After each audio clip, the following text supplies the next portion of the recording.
diciptakan dalam Kristus Yesus. Kalau kita bilang kita itu buatan Allah, tetapi diciptakan dalam Kristus Yesus. Kenapa kita harus diciptakan ulang di dalam Kristus Yesus?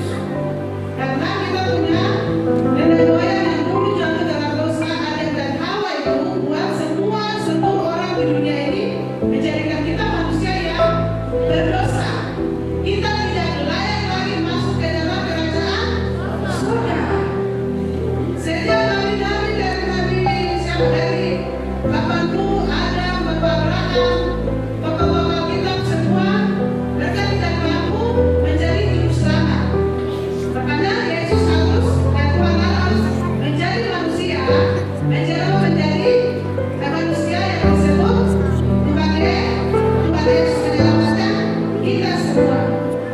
Karena Tuhan tidak mau kita anak-anak itu binasa. Oke, sekarang kakak mau tanya.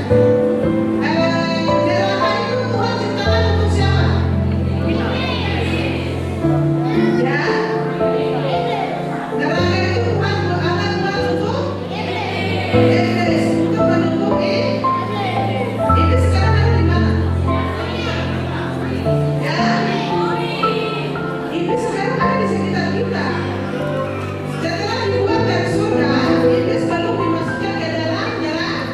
Neraka masih terkunci. Nanti kalau pas kiamat, baru malaikat Tuhan datang buka kunci neraka, baru semua iblis dan rombongan keluarga besar iblis akan masuk ke dalam neraka. Tapi ternyata iblis kan tidak mau ke neraka sendiri.